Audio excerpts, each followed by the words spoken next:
Well, good morning. I want to just make this video this morning to let every one of you know that I'm alive and well. I'm here in San Antonio, Texas right now. This is the 29th of December, 2020. This year's just about over with, and I'll be glad when it's over so we can get started again in the next year. But I got to thinking about what all God has done during this time that we've been down. Of course, most of you know that the church has been for the first 3 weeks of the time that I was down with this double bypass heart surgery. That I had guest preachers preach, and the last 3 weeks we've had the church closed, nobody there, and so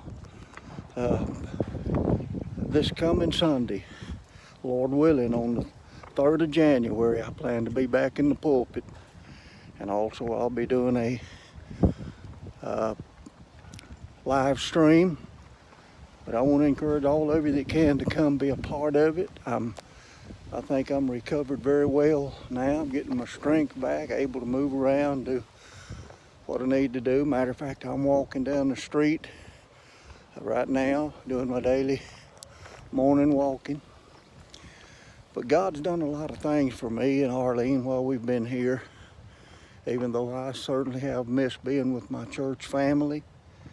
But God has been using this. The Bible said in Psalm 46, verse number 10, God speaking through His Word, He says this: "Be still and know that I am God."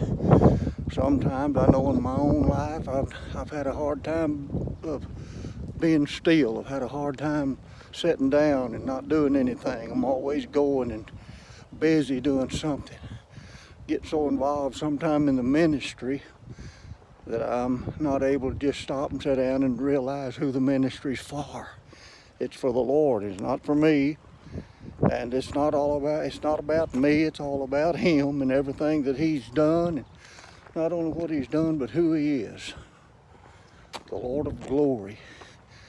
And so God has put me in this place to set me down and to get me still and to get me quiet, where there's nothing I can do for myself. I've even had my grandson and granddaughter and my daughters to take care of me and Arlene for us. There were times I couldn't even get up out of the chair by myself.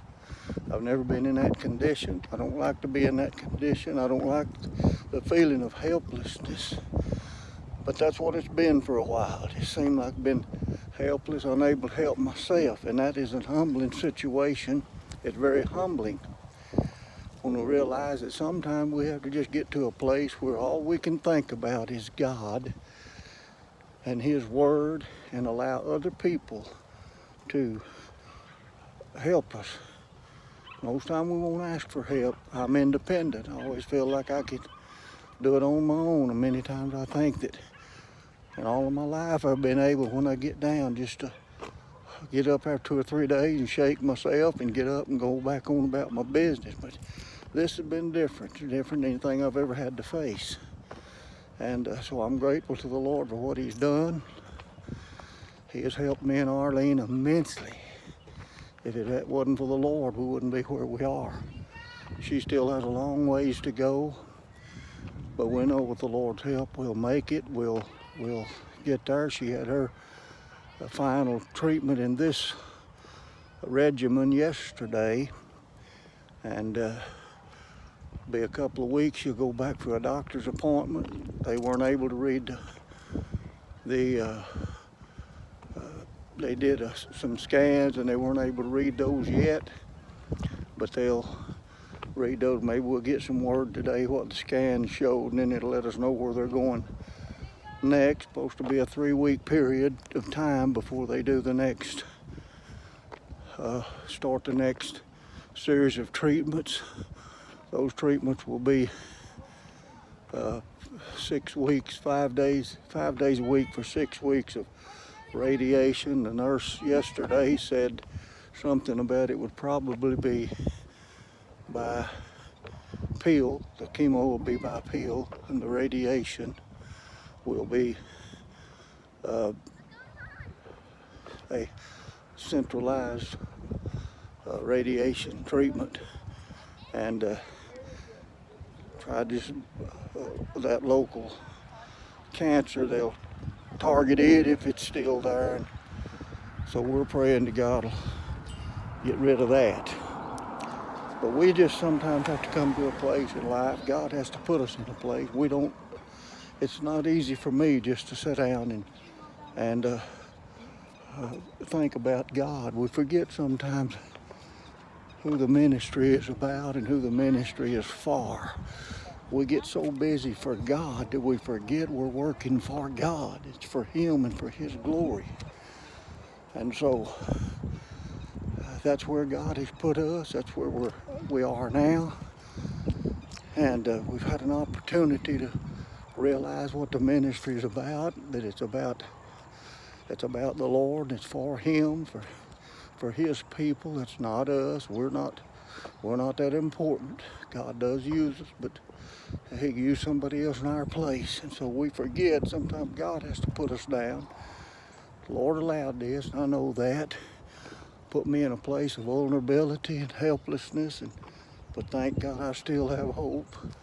And so I'm looking forward to this coming Sunday when we can be back in the pulpit, back in the church house together, and try to just get things going again and get back on the firing line, get back to serving the Lord and living for God and keeping Him first and working in His life, letting Him get glory from our lives, and realize how important it is to be faithful.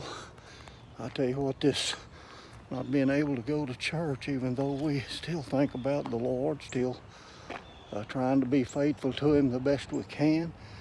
I know that it's hard on all of those of you who are members of our church. It's hard not to be able to fellowship together.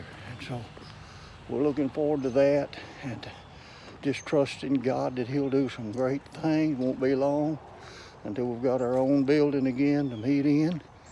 They're moving very quickly getting that done. I've thought several times that I'm such a control freak that sometimes I feel like as long as I was up and able to do things, they never would get that building started even. It just seemed like they just dragging their feet. But once God got me out of the way and set me down and got me quiet, and so I couldn't do anything, they started building. They're going to have the thing built. They say possibly in March they'll have it built. So we still got a lot of things we need to do to try to get that ready. So I just want to just say, bless y'all. Thank you for all your prayers and your love and staying faithful even in the midst of this terrible time that we're having.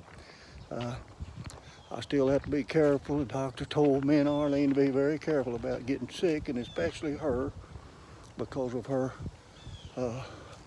absolutely no immune system at all because of this chemotherapy. So we still have to be careful, but we're just trusting the Lord like we always have. And so we're thankful for this opportunity we've had this morning for just a few minutes to make my morning walk around here and just talk to you and let you know we're okay, and we're looking forward to coming. I'll be back there this week sometime. Got a lot to do to catch up on some things that I've let get behind because of this, and try to get those things done, taken care of.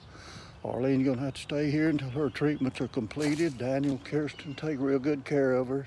They've taken real good care of us. We hadn't had a need at all. Hadn't had to worry about anything. And so we're grateful for them and that God has used them to be a blessing to us. So you keep them in your prayers and keep us in your prayers. And God willing, we'll look forward to seeing every one of you this Sunday morning at 11 o'clock. We'll not have Sunday school. We'll just meet at 11 o'clock on Sunday morning. All of you, I encourage you to come and be prepared for a real blessing. Come to worship the Lord. So I thank you for your faithfulness and your love and your concern and your prayers, and just for being who you are. And I trust God will help you and look forward to seeing you this Sunday. God bless you.